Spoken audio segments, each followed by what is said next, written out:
युद्ध नहीं, युद्ध नहीं, युद्ध नहीं, युद्ध नहीं। आइए इन सब बातों को रोमांटिक ना बनाएं। ये सिर्फ संकेत हैं, प्रतिक्रियाएं हैं, तैयारियां हैं। लेकिन ये सब एक ही वाक्य में समाहित हैं। व्यवस्था ने बाद की संभावना को नजरअंदाज नहीं किया है। और जैसे जैसे ये संभावना बढ़ती जा रही है, जो बातें कभी फुसफुसाती थीं अब खुलेआम कही जा रही हैं। अब एक ही छत के नीचे दो योजनाएं हैं। मैं आज कैसे जिंदा रहूं और कल कैसे टिक पाऊंगा, कुछ कुलीन वर्ग अपना चेहरा छिपाए हुए हैं, जबकि कुछ कैमरे को बहुत ध्यान से देख रहे हैं। दोनों एक ही बात कह रहे हैं, अनिश्चितता बढ़ती जा रही है। क्रेमलिन के गलियारों में एक अलग तरह की दहशत है। कमान की कमान जोर जोर से चिल्ला रही है, नोट ज्यादा संक्षिप्त लिखे जा रहे हैं और कम लोग जोखिम उठाने को तैयार हैं। जब मोर्चे से आ रही थकी हुई खबरें उसी मेज पर बाजार के ठंडे आंकड़ों से टकराती हैं, तो हर कोई चुपचाप एक ही सवाल बुदबुदाता है, आगे क्या होगा। कुछ लोग इसे टाल देते हैं, हम दिन काट लेंगे। कुछ लोग एक दिन कहकर खुद को तैयार कर लेते हैं। अब पुतिन घबराहट में हैं, क्योंकि सोवियत पतन का पूर्वावलोकन सामने आ रहा है। बाहर से दीवारें मजबूत दिखाई देती हैं, लेकिन अंदर दरवाजों के पीछे छोटी छोटी दहलीजें जमा होती जा रही हैं। अल्पमत सरकार में आलोचना के स्वर दिन ब दिन तेज होते जा रहे हैं। तो अल्पसंख्यकों की सरकार कौन है? रूसी व्युत्पत्ति में इस शब्द का प्रयोग रूसी कुलीन वर्ग के लिए किया जाता है। यह अवधारणा व्लादिमीर पुतिन के शासन तक कायम रही। इस शब्द का लोकप्रिय प्रयोग अब लगभग हर उस रूसी व्यक्ति के लिए किया जाता है जिसके पास पर्याप्त संपत्ति हो। जब व्लादिमीर पुतिन 2000 में सत्ता में आए, तो बाहरी दुनिया ने रूसियों को, जिन्हें कुलीन वर्ग कहा जाता था, अपनी बेतहाशा जमा की गई अपार संपत्ति के साथ लगभग छाया शासकों के रूप में देखा। लेकिन यह सवालिया निशान है कि रूस के अति धनवानों के पास कितनी राजनीतिक शक्ति है। फरवरी 2022 में पुतिन द्वारा यूक्रेन में सेना भेजने के कुछ ही घंटों बाद क्रेमलिन में प्रमुख उद्योगपतियों और उद्यमियों के साथ एक टेलीविजन बैठक ने दिखाया कि कैसे गतिशीलता बदल गई है। पुतिन ने उनसे कहा कि उनके पास आक्रमण के अलावा कोई विकल्प नहीं है। हालांकि धनी व्यापारियों को युद्ध से अपनी संपत्ति पर भारी असर पड़ने की आशंका थी, लेकिन उन्हें यह स्वीकार करना पड़ा, क्योंकि सत्ता उनकी नहीं बल्कि रूसी नेताओं की थी। अब हमें संकेत मिल रहे हैं कि तराजू झुक रहा है। रूसी कुलीन वर्ग, जिन्होंने युद्ध की शुरुआत में चुपचाप सब कुछ स्वीकार कर लिया था, अब विद्रोह की स्थिति में पहुंच गए हैं। रूसी कुलीन वर्ग का रवैया क्यों बदल गया है? इसका जवाब रूसी अर्थव्यवस्था पर युद्ध के गहरे प्रभाव और अप्रत्याशित सैन्य असफलताओं में निहित है। युद्ध ने रूसी अर्थव्यवस्था को बुरी तरह कमजोर कर दिया और पुतिन शासन का समर्थन करने वाले कुलीन वर्ग की संपत्ति को नष्ट कर दिया। कभी अडिग समझी जाने वाली रूसी अर्थव्यवस्था अब एक ढहता हुआ किला बन गई है। यूक्रेन में युद्ध ने इस बदलाव को जन्म दिया। सैन्य खर्च आसमान छू रहा है और पुतिन को हर महीने अपने खजाने में अरबों डॉलर की जरूरत है। और इस पैसे को पाने के लिए क्रेमलिन ने अपनी नजरें अपने ही धनी कुलीन वर्ग पर गड़ा दी हैं। युद्ध शुरू होने के बाद से पुतिन ने इस छोटे से दायरे से 50 अरब डॉलर से ज्यादा जमा कर लिए हैं। कुल 102 निजी संपत्तियां जब्त की गई हैं। रणनीतिक कंपनी कानून भ्रष्टाचार के आरोप, निजीकरण के उल्लंघन और अप्रभावी प्रबंधन के आरोप क्रेमलिन द्वारा संपत्तियां जब्त करने के बहाने रहे हैं। क्या क्रेमलिन की आंतरिक लूट की रणनीति रूस को बचाए रखेगी या उसे अंदर से ही गिरा देगी? सोवियत संघ के पतन ने यह उम्मीद जगाई थी कि रूस खुद को एक खुली मुक्त बाजार अर्थव्यवस्था में बदल सकता है, जो वैश्विक अर्थव्यवस्था में एकीकृत हो। लेकिन 1990 के दशक में व्यापक भ्रष्टाचार, आर्थिक उथल-पुथल और अपराध ने लोकतांत्रिक पूंजीवाद में विश्वास को कमजोर कर दिया। जब 2000 के दशक की शुरुआत में व्लादिमीर पुतिन ने क्रेमलिन के भारी दरवाजों से प्रवेश किया, तो देश में सचमुच कुलीन वर्गों का एक नया वर्ग पैदा हो गया। Oleg Deripaska, Boris Berezovsky, Vladimir Gusinsky, Mikhail Khodorkovsky, ये लोग, जिनका न केवल व्यापार जगत में बल्कि राजनीति के सर्वोच्च पदों पर भी दबदबा था, अपने आर्थिक साम्राज्य का विस्तार कर रहे थे और साथ ही मीडिया और वित्तीय शक्ति भी जुटा रहे थे, जो सरकारों को गिराने और गिराने में सक्षम थी। निजी जेट लंदन और कोटे डीजोर में हवेलियां, अंतर्राष्ट्रीय बैंकों में अरबों डॉलर के खाते, और सबसे महत्वपूर्ण बात, उनका प्रभाव का एक गहरा नेटवर्क था जो संसद से लेकर मंत्रालयों तक फैला हुआ था। क्रेमलिन में बैठा राष्ट्रपति प्रोटोकॉल के अनुसार राज्य का प्रतिनिधित्व करता था, लेकिन पर्दे के पीछे बैठे कुछ अमीर लोग ही देश का भाग्य तय करते थे। राज्य की संस्थाएं कुलीन वर्ग के हितों से जुड़े कानूनों से संचालित होती थीं और राजनीतिक वफादारी पैसे से खरीदी जाती थी। यही वह पृष्ठभूमि थी जिसके तहत पुतिन ने इस परिदृश्य में प्रवेश किया। 2000 में जब उन्होंने राष्ट्रपति पद संभाला तो उनका पहला संदेश स्पष्ट था। राज्य फिर से एक राज्य होगा। उन्होंने कुलीन वर्ग को चेतावनी दी, राजनीति से दूर रहो, अपने काम से काम रखो। इससे दोनों पक्षों के बीच एक अल्पकालिक मौन समझौता बन गया। शक्तिशाली व्यक्तियों के अलावा हम रूसी नागरिकों के बीच भी रूसी नेता के समर्थन में गिरावट देख रहे हैं। मई में हुए एक सर्वेक्षण से पता चला है कि 72% युवा रूसी देश के किसी भी मीडिया संस्थान पर निष्पक्ष और तथ्यात्मक जानकारी देने के लिए भरोसा नहीं करते। अब एक बड़ी संख्या में लोग खबरों के लिए सोशल मीडिया पर निर्भर हैं, जिससे सरकारी प्रचार का प्रभाव कम हो रहा है। जैसे जैसे पुतिन पर भरोसा कम होता जा रहा है, वैसे वैसे एक निर्विवाद नेता के रूप में उनकी छवि भी कम होती जा रही है। आर्थिक संकट, सैन्य असफलताओं और बढ़ती घरेलू अशांति का मेल एक ऐसा तूफान पैदा कर रहा है जो उनके शासन को तहस नहस कर सकता है। व्यापारिक अभिजात वर्ग और भाड़े के नेता जो कभी उनके समर्थन के स्तंभ थे, अब अपनी स्थिति का पुनर्मूल्यांकन कर रहे हैं। अपने निजी हितों की रक्षा जल्द ही पुतिन के प्रति वफादारी से ज्यादा महत्वपूर्ण हो सकती है। हालांकि तख्तापलट की चर्चा अभी भी अटकलें ही है, लेकिन ऐसी घटना को जन्म देने वाली परिस्थितियां और भी स्पष्ट होती जा रही हैं। असंतुष्ट कुलीन वर्ग, मोहभंग के शिकार सैन्य नेता और युद्ध के प्रभावों से अछूती जनता का यह मेल पुतिन के प्रभुत्व के लिए एक बड़ी चुनौती पेश करता है। लेकिन क्या व्लादिमीर पुतिन इस आसन्न खतरे से वाकिफ हैं? रिपोर्ट्स बताती हैं कि पुतिन अपनी नाजुक स्थिति से पूरी तरह वाकिफ हैं। कथित तौर पर उन्होंने क्रेमलिन और सोची स्थित अपने निजी आवास की सुरक्षा के लिए यूक्रेनी मोर्चे पर अपनी हवाई सुरक्षा व्यवस्था को पुनर्निर्देशित कर दिया है। यह उनकी अपनी और उनके करीबी लोगों की सुरक्षा के प्रति बढ़ती चिंता को दर्शाता है। लेकिन क्या पुतिन शासन गिर सकता है? पुतिन शासन जैसी निजी तानाशाही के लिए सबसे बड़ा खतरा अक्सर शासन के भीतर से ही आता है। एक शासन जितना कम लोकतांत्रिक होता है, तानाशाह सत्ता में बने रहने के लिए उतने ही कम लोगों पर भरोसा कर सकता है। इसका दूसरा पहलू यह है कि अगर पुतिन को शायद कुछ 100 लोगों का समर्थन भी खोना पड़ा तो उनका पतन हो सकता है। मैं भविष्य नहीं देख सकता, लेकिन रूसी शासन के काम करने के तरीके और तानाशाहों के पतन के इतिहास के बारे में हम जो कुछ भी जानते हैं, उसे देखते हुए असली खतरा सड़कों पर मौजूद जनता से नहीं बल्कि उनके सबसे करीबी लोगों से है। रूस में सत्ता परिवर्तन के लिए सबसे अनुकूल परिदृश्य क्या होगा, और संभावनाओं के संदर्भ में क्या सत्ता का शांतिपूर्ण हस्तांतरण या लोकतंत्रीकरण संभव है? हमें सबसे संभावित परिदृश्य और सबसे वांछनीय परिदृश्य के बीच अंतर करना होगा। एक स्थायी लोकतंत्र बनाने की सबसे ज्यादा संभावनाएं तानाशाहों को अहिंसक तरीकों से उखाड़ फेंकने से ही पूरी होती हैं। जितनी ज्यादा हिंसा का इस्तेमाल किया जाएगा, उतनी ही कम संभावना होगी कि आप न केवल तानाशाह को उखाड़ फेंकेंगे बल्कि देश को लोकतंत्र की ओर भी ले जाएंगे। इसलिए सबसे अच्छा परिदृश्य यही है कि पुतिन को अहिंसक विरोध प्रदर्शनों के जरिए सत्ता से उखाड़ फेंका जाए। अहिंसक विद्रोह अगर सफल होते हैं तो हिंसक विद्रोहों की तुलना में लोकतंत्र की स्थापना की संभावना लगभग 10 गुना ज्यादा होती है। इसके कई कारण हैं और उनमें से एक है वैधता। एक सत्तावादी शासन को अहिंसक तरीकों से उखाड़ फेंकने के लिए आबादी के एक बड़े हिस्से की भागीदारी जरूरी है। जब पुराना शासन गिरता है तो नए शासन के पास अलग तरह से काम करने का जनादेश होता है। हमारे विचार से ज्यादा संभावित परिदृश्य ये है कि राजमहल के कुलीन वर्ग या हथियारबंद लोग पुतिन को उखाड़ फेंकने का फैसला करें, क्योंकि उनका मानना है कि ऐसा करने से उन्हें ज्यादा शक्ति या धन मिल सकता है। हालांकि यह परिदृश्य इस बात की गारंटी नहीं देता कि रूस लोकतंत्र में परिवर्तित हो जाएगा। ऐसी स्थिति की कल्पना करना भी उतना ही आसान है जहां एक और तानाशाह सत्ता में आ जाए।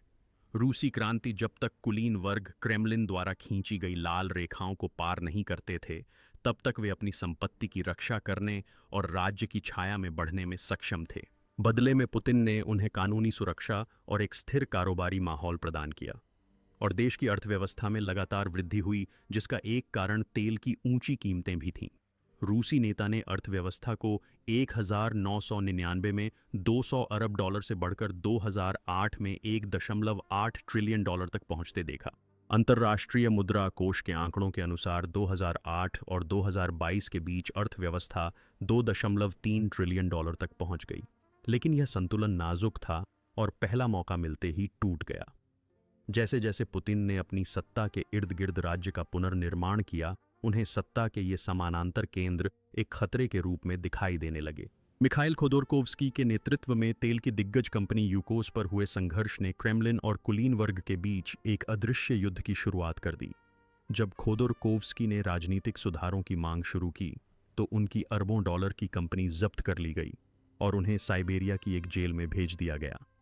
यह दूसरों के लिए एक स्पष्ट संदेश था। राजनीति क्रेमलिन का एकाधिकार थी।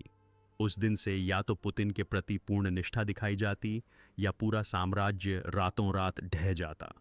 बोरिस बेरेजोव्स्की भी निष्ठा न दिखाने के कारण अपना शासन खो बैठे।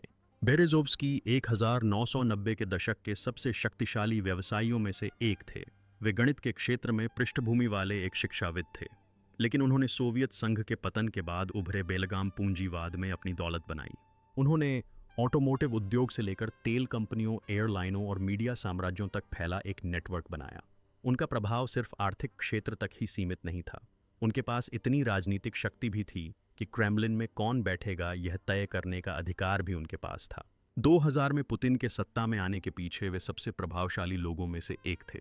अपने टेलीविजन चैनलों और अखबारों के जरिए उन्होंने जनमत को आकार दिया और चुनाव पूर्व माहौल को पुतिन के पक्ष में मोड़ दिया। यह सहयोग शुरू में दोनों पक्षों के लिए फायदेमंद रहा।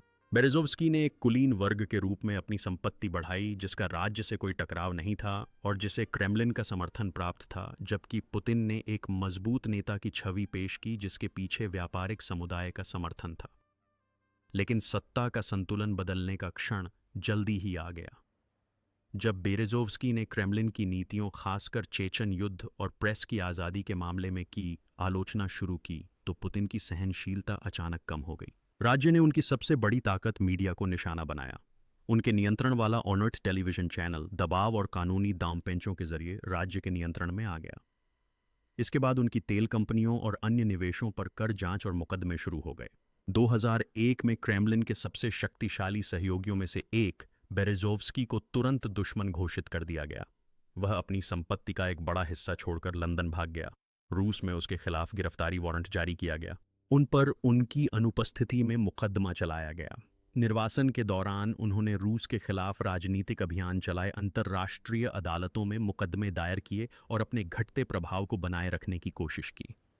2013 में उन्हें इंग्लैंड स्थित अपने घर के बाथरूम में मृत पाया गया। आधिकारिक रिपोर्टों में आत्महत्या की ओर इशारा किया गया था, लेकिन उनके करीबी सहयोगियों और कुछ जांचकर्ताओं ने दावा किया कि इस घटना के पीछे कोई राजनीतिक संदेश हो सकता है। इस प्रकार बेरेजोव्स्की 1990 के दशक के अशांत और निर्मम सत्ता संघर्षों के विजेता और सबसे नाटकीय रूप से हारने वाले दोनों के रूप में इतिहास में दर्ज हो गए। क्या संभावना है कि रूसी अभिजात वर्ग भविष्य में केंद्रीकृत सत्ता को पसंद नहीं करेगा और यहाँ तक कि कानून के शासन का समर्थन भी करेगा, ताकि तानाशाही शासन की तरह दूसरों की तरह लगातार खतरे में न रहे? उत्तराधिकार एक ऐसी चीज़ है जिसमें तानाशाही शासन व्यवस्थाएं बेहद खराब होती हैं। ब्रिटेन, जर्मनी या फ्रांस जैसे लोकतंत्र उत्तराधिकार के आयोजन में बेहद कुशल हैं, क्योंकि जब एक नेता को हटाया जाता है तो दूसरा उसकी जगह ले लेता है और आमतौर पर यह प्रक्रिया सुचारू रूप से चलती है। और अगर ऐसा नहीं भी होता है तो भी विभिन्न दलों के बीच विवादों को निपटाने के लिए संस्थाएं मौजूद हैं। लेकिन रूस जैसे निजी तानाशाही शासन में ऐसा कुछ नहीं है, क्योंकि वहाँ कोई कार्यशील संस्थाएं नहीं हैं और पुतिन को संभावित उत्तराधिकारी बनाने में कोई दिलचस्पी नहीं है। जैसे ही आप एक संभावित उत्तराधिकारी बनाते हैं, आप सत्ता का एक अलग केंद्र बना लेते हैं और यह एक जोखिम बन सकता है।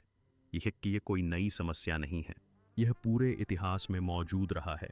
मध्य युग में भी सम्राटों को उत्तराधिकार को प्रभावी ढंग से व्यवस्थित करने में संघर्ष करना पड़ा।